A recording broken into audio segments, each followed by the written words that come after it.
ஸ்வீட்டோ காரமோ அது எஸ்விஎஸ் கடலை மாவு மற்றும் அரிசி மாவுல செஞ்சா டேஸ்டுக்கு டேஸ்ட், ஆரோக்கியத்துக்கு ஆரோக்கியம். எஸ்விஎஸ் அக்மார் கடலை மாவு மற்றும் அரிசி மாவு 100% டேஸ்ட், 100% ஆரோக்கியம்.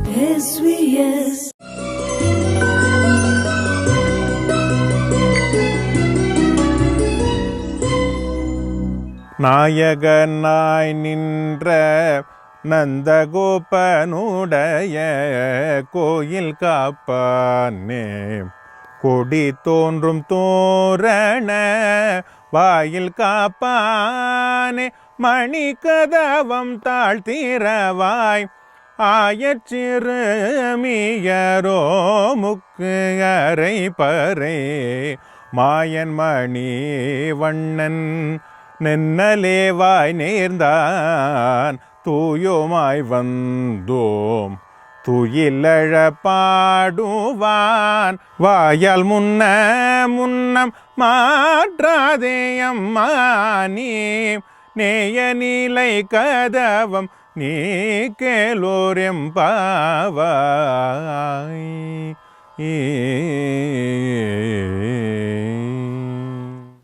இந்த நாளில் ஒரு சிறப்பு இருக்குது. என்ன அப்படின்னா, இப்போ நம்ம வீட்டிலேருந்து புறப்பட்டு கோயில் வாசலில் போய் நிற்கிறோம்னு வச்சுக்கோங்களேன். முதல்ல அந்த கோபுரத்தை ஒரு வணக்கம் போடுவோம், கோபுரத்துக்கு. பிறகு உள்ள நுழைவோம்.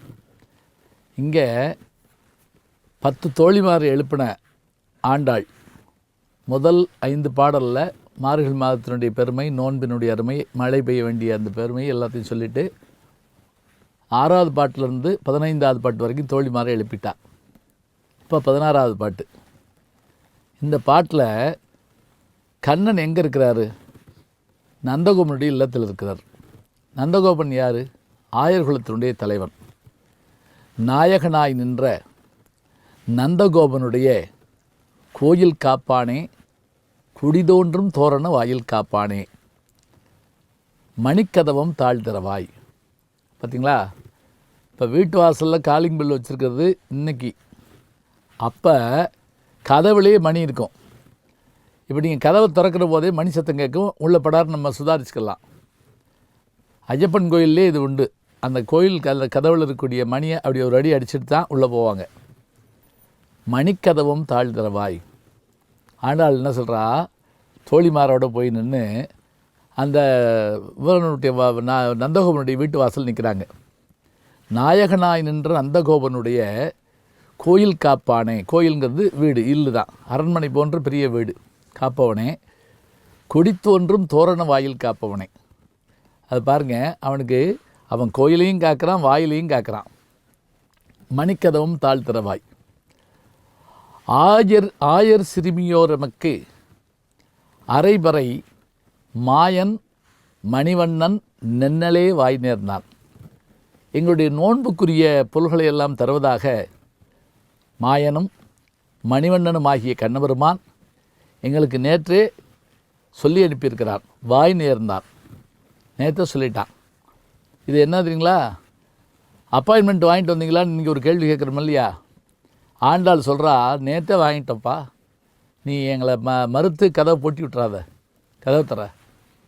ஆயர் சிறுமியோர் எமக்கு அரைபறை மாயன் மணிவண்ணன் நென்னலே வாய் நேர்ந்தான். தூயோமாய் வந்தோம். நாங்கள் எப்படி வந்துட்டோம்? குளிச்சுட்டு நீராடி எல்லாம் முடிச்சுட்டு வந்திருக்கிறோம். தூயோமாய் வந்தோம். இப்போ நீ செய்ய வேண்டியது என்ன தெரியுமா? அவனை எழுப்ப வேண்டியதுதான் உன்னுடைய வேலை. துயிலெழப்பாடுவாய். வாயால் முன்னம் மாற்றாதே. அதெல்லாம் பார்க்க முடியாது, போயிட்டு நாளைக்கு வாங்க அப்படின்னு சொல்லிடாதே. மாற்றாதே அம்மா, நீ நேய நிலைக்கதவம் நீக்கிலோ ரொம்ப வாய். நீ உன்னுடைய வாயினால் அதெல்லாம் முடியாது, நாளைக்கு பார்ப்போம், போயிட்டு வாங்க அப்படின்னு சொல்லிடாத. அதனால் நாங்கள்லாம் நோன்பிருந்து நீராடி தூயமாய் வந்தோம், துயிலில் பாடுவோம். நீ வாயினால் முன்ன மாற்றாதே அம்மா சொல்லிவிட்டு நேயக்கதவம் திரவேலூர் எம்பாவாய் அப்படின்னு அந்த வாயில் காப்பவனாகி அவனை போய் முதல்ல எழுப்பி வந்தகாரி செயல்பாடுகளை சொல்கிறான். உடனே அவங்கள உள்ளே அனுப்ப போகிறான். நீ யார் எழுப்புறாங்கிற விஷயத்தை நம்ம பார்க்க போகிறோம்.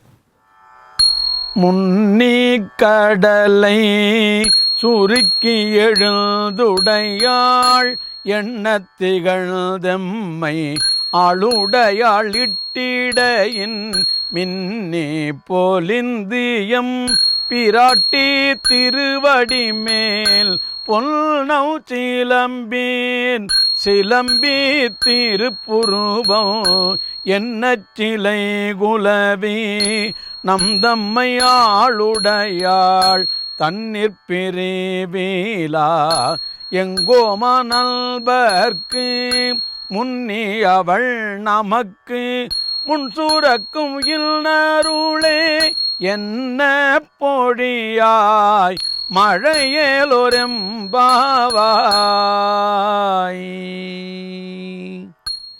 இந்த பாட்டில் ஒரு அற்புதம் என்ன அப்படின்னு பார்த்தீங்கன்னா, திருப்பாவையில் 4வது பாட்டில் ஆண்டாள் மழை நீரை கருமை நிறமுடைய கண்ணபெருமானுக்கு ஒப்பிட்டு சொல்லுவார். மேகமே நீ அப்படி கருப்பாக மாற வேண்டும், கையில் உள்ள சங்கு சக்கரம் போல நீ வந்து மின்ன வேண்டும், ஒளி சில் எழுப்ப வேண்டும் என்று ஆழிமலை கண்ணா ஒன்று நீ கைகரவேல்னு பாடுவார். இதில் எம்பெருமாட்டியாகிய உமையம்மை கருமை நிறமுடையவள். கருப்பின்கண் மிக்குள்ளது அழகு அப்படிம்பார் தொல்காப்பியர்.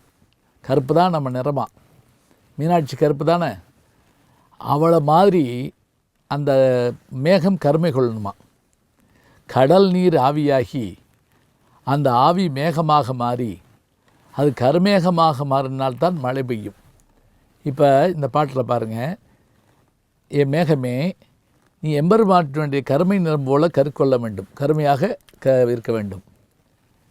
பிறகு அவளுடைய சிற்றடை போல மின்ன வேண்டும். ஏன்னா பொய்யோ எனும் இடையாளுடும் இளையானுடும் போனான் அப்படிம்பாரு கம்பர். இடை வந்து அவள் மெல்லிதாக இருக்கணுங்கிறதுக்கு மின்னலை ஓமை சொல்கிறாங்க. அவருடைய காலில் இருக்கக்கூடிய சிலம்புகள் சத்தம் போடுறது மாதிரி இடி இடிக்கணுமா. அப்புறம் எம்பெருமானும் எம்பெருமாட்டியும் கலந்து நமக்கு அருளை தருவதைப் போல மழை கொட்டு கொட்ட வேண்டுமாம். இந்த செய்திகளை எல்லாம் மழைக்கும் மேகத்திற்கும் இடிக்கும் மின்னலுக்கும் எம்பெருமாட்டிக்கும் சிவபெருமானுக்குமாக ஒப்பிட்டு சொல்லுகிறார் மாணிக்கவாசகர். அதான் அந்த பாட்டு. முன்னிக் கடலை சுருக்கி எழுந்துடையாள், என்னை திகழ்ந்தம்மை ஆளுடையாள், இட்டிடையின் மின்னி பொழிந்து எம்பிராட்டி திருவடி மேல் பொன்னம் சிலம்பி சிலம்பத் திருப்புருவம் என்னச் சிலை குலவி நம் தம்மை ஆளுடையாள்.